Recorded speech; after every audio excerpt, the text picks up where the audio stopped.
And nothing warms the heart like a neighborhood cookout. Ah, community makes a wasteland a waste home. I'm John Rush, the creative director on Fallout 76. And Bill Lacoste, production director on Fallout 76. So you guys recently introduced fishing for the first time in this game. So, and I mean this in a positive, like, why did that take so long? So we've wanted to add fishing to the game for a while. I think that the trick was to find the right time for it, right? So while we're looking at player feedback and kind of looking at the broader strokes to see what players are looking for in the game, it became apparent to us that they were looking for those in-game experiences and challenges and the 4-star legendaries and whatnot. So that's where Gleaming Depths came about, right? Once we got to a point where we felt that our Elder game was kind of well-fed for a bit, right, until we start to address more in-game stuff down the road, we wanted to bring in kind of just a more cozy, casual activity like fishing, right? And so what better time to go fishing in the wasteland than in the summer?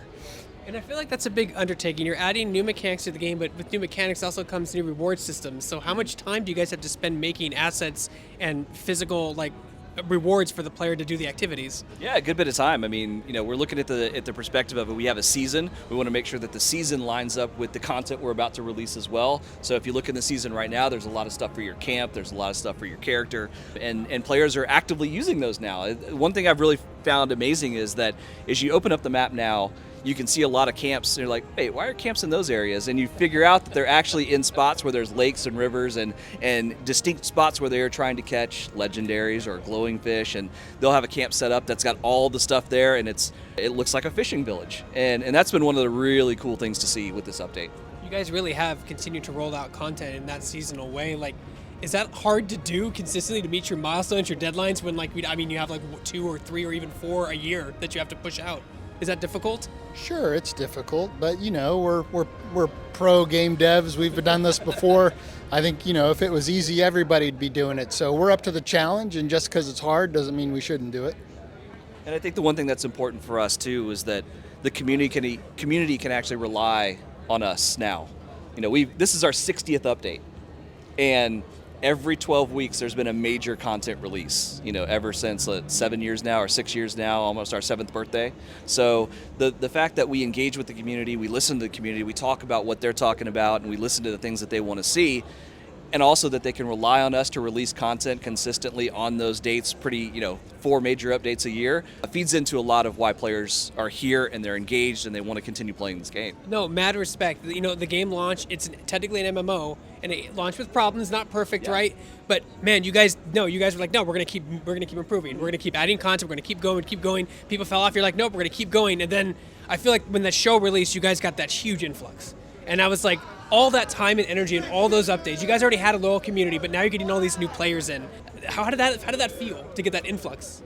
Yeah, it felt good. You know, I hear like the launch of the game, you know, being prefaced with like being rough and whatnot, but I don't think it was. I mean, I think it was kind of genius. You come out of the vault and there's nothing. It's for you to explore, you to learn about the wasteland, you to learn about Appalachia.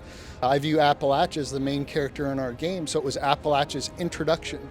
From there, you know, with the subsequent chapters, you get the interest of folks coming into the wasteland for their own pursuits, like Brotherhood of Steel, coming to steal Brotherhood of Steel, right? Yeah, to steal people's stuff. So yeah, I would say over time, you know, we were telling the story of Appalachia that we wanted to, and the players that stuck around were experiencing that from the get-go and telling their own stories along the way.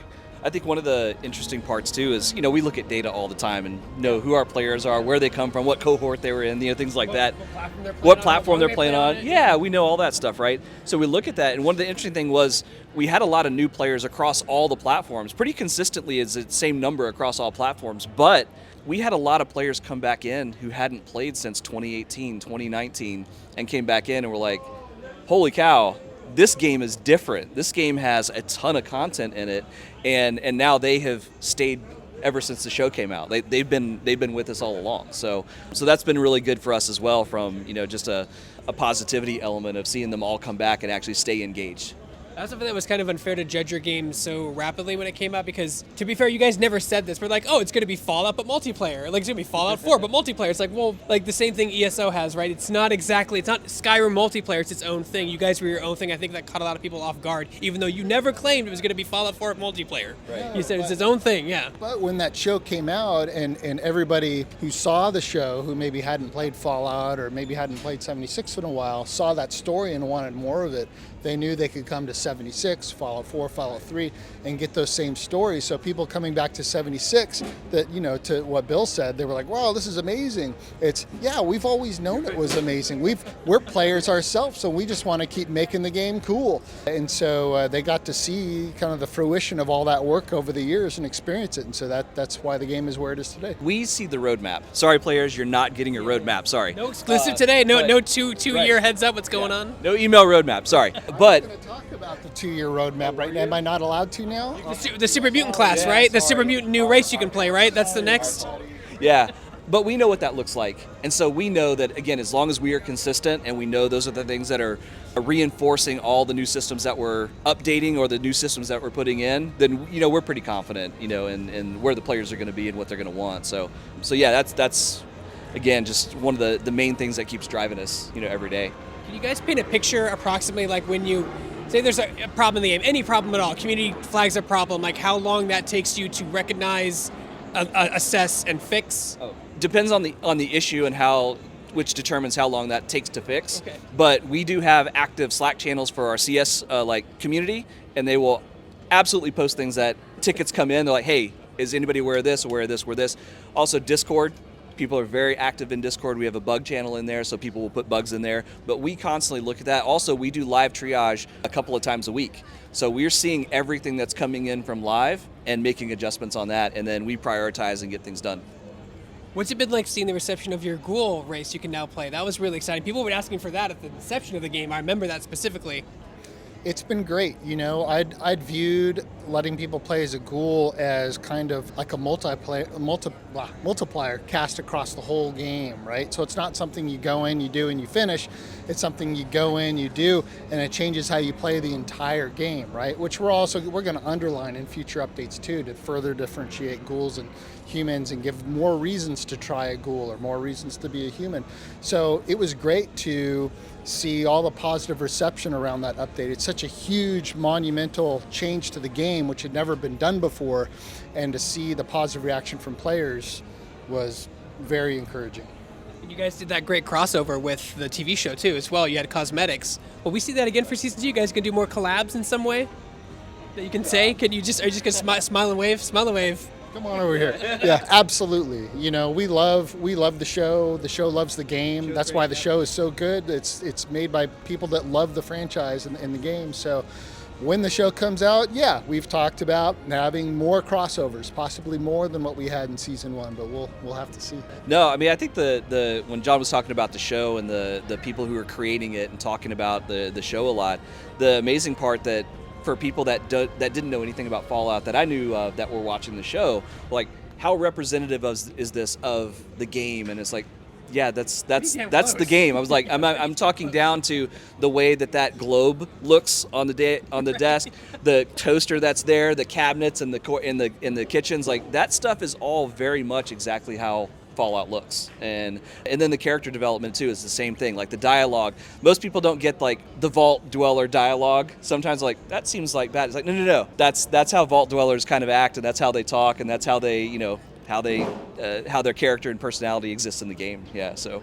And I even want to harken back to when you guys have done other expansions before where you go on a verteboard, you load it to a new zone, but you actually had a map expansion too a couple of years ago. Like, how difficult is it to expand the natural map so you're not going through a loading screen? Is that something you guys plan for way in advance, or is it something that you just look at it and see if it works in the way of the map is currently designed? Oh, well, it's not difficult anymore. we did it once and figured it out. I think that there's totally a big difference between flying in a vertibird somewhere and simply being able to make the map bigger and walk into a new space. You know, expeditions were a very pointed feature. You go there to do a specific thing and then you leave. And so they succeed at what they are supposed to do, right? Whereas a regional expansion like Skyline Valley, that's to help us tell more of our story of Appalachia and to give players the tools that they need to tell their story too. More places to build, more places to explore, just more things to do. So even though each one involves going to a new place, very different types of updates for very different reasons. There was a lot of great music in the Fallout TV show. Any chance they can get that implemented into 76's radio? Perhaps.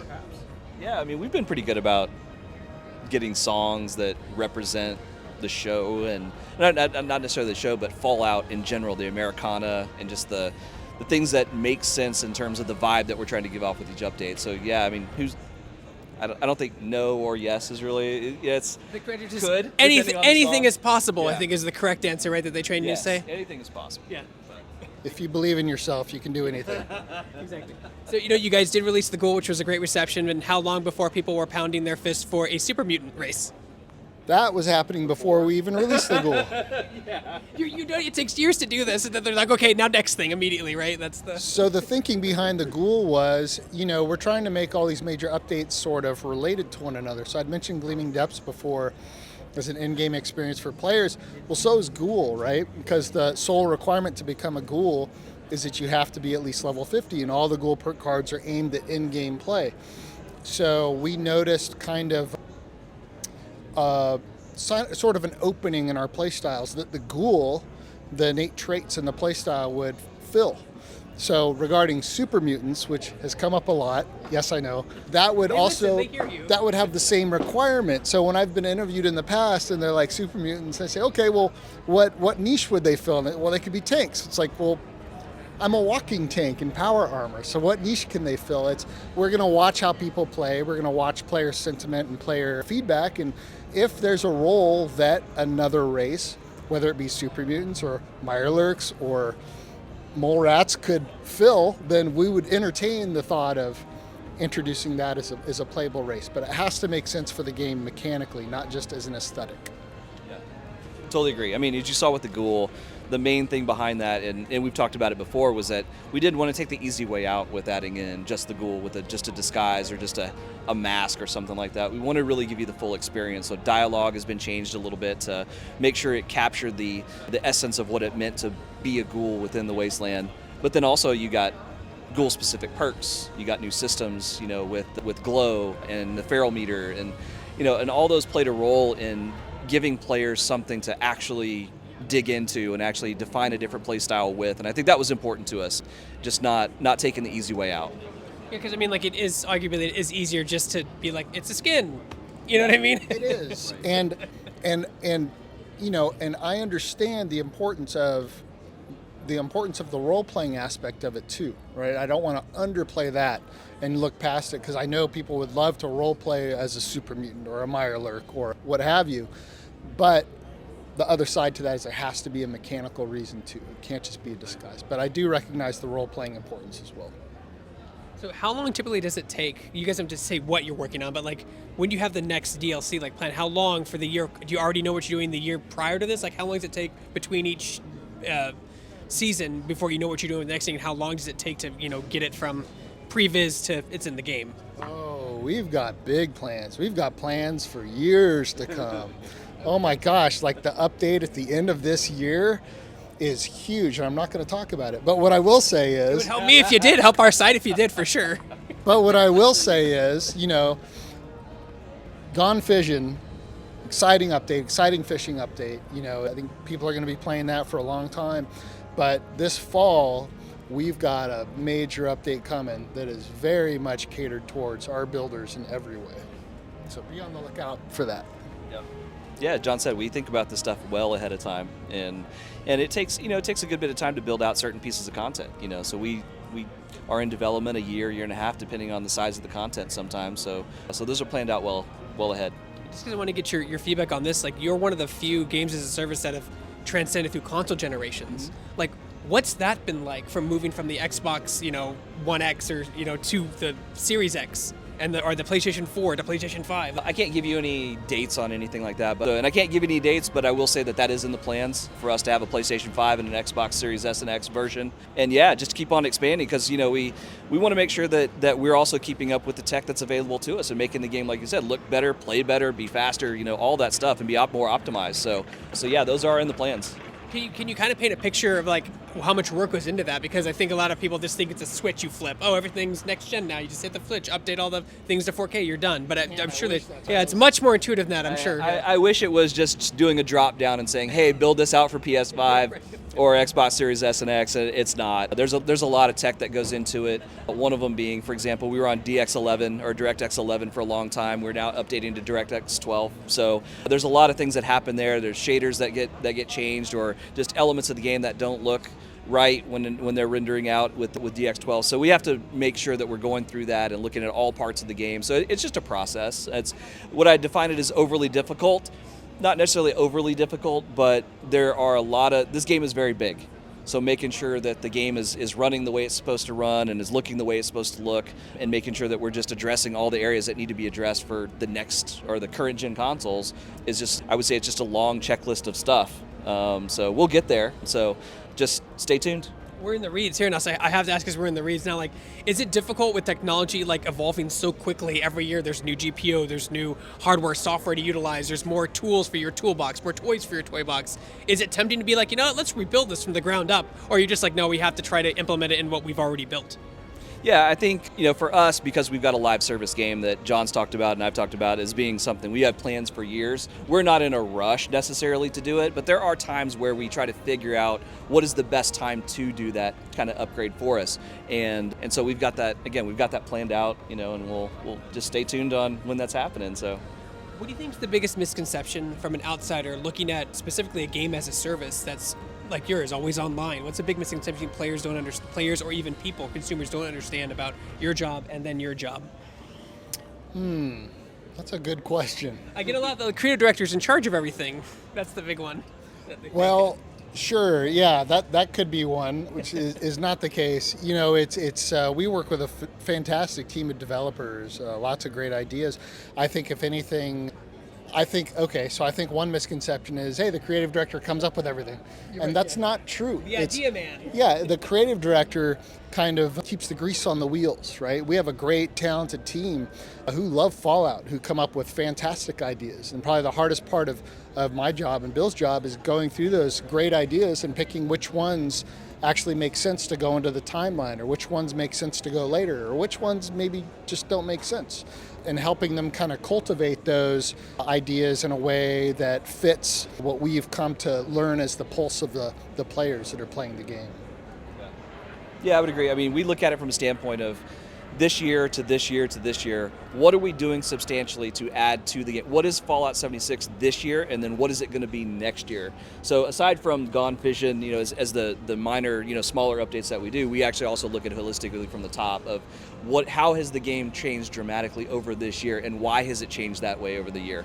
And usually we come back to just things that get improved across the game, whether it's tech, whether it's player engagement, redefining, or changing out systems that, players have already come accustomed to, to try to improve the game for them. So what are some of the challenges when you do updates? Because I know there's certain players that like a certain play style, or they enjoy a certain weapon or perks. When you do the updates seasonally, do you look at some of those players and try to hit someone throughout the year, or try to paint a wide picture so people who love shotguns have something, or people who like play this style have something? Because I can't imagine you can't hit everything in one update or even over a year. I kind of look at our player base as like our builders and our adventurers, right? And a lot of our players, there's a lot of overlap between the two, but that's kind of how I look at them. I don't really get into like the minutia of the shotgun players and the pistol players and the people that build with bricks and the people that build with wood. You know what I mean? So with the updates, we try to kind of alternate them, right? So we have a patch for our adventurers, right, which would be Gleaming Depths. We've got a patch for our builders, which would be like coming out this fall, right? And we've got patch for people in between, like the fishing and the Ghoul. So we do try to kind of cater towards our our macro audiences, I suppose, and of course make any balance adjustments along the way through like per card adjustments or normalization or whatever. Yeah, I would say that we look at it from a lot of different lenses, of different types of players, like John said, whether they're camp builders or adventurers or the min-maxers even, who are just grinding the hell out of raids or events and things like that, and try to come up with what we would consider quality of life changes. And so we do have a team that actually looks at all the combat rebalancing, which we've been doing across the year, all the perk rebalancing that we've been doing across the year. And there's going to be a time probably at the end of the year where we just kind of like go, okay, we're good. Let's let this sit for a bit. Let's check it out, because one of the complaints we did get back was that, because we've been changing up the perk system and moving cards around to the different specials, that people have had to go back in and like spend time redoing their loadout and stuff. And we recognize that that's not fun sometimes either, but we do have to finish off the work so that we can let that settle, and we can't just leave some of that stuff undone. There is a plan for all of that to be done, and so we have to finish that. I mean, it is a game as a service, so like people expect things do have to get changed and updated. Like it's not like a single player game that just you're done, right? And when you ship, maybe you patch something for balance or whatever. But no, and like shotguns, like you mentioned, for example, every projectile is its own little projectile, when you shoot it out there. So now all of a sudden you're looking at what is the the base damage modifier for it, and then what mods do you have onto it, and then what perk cards do you have onto it.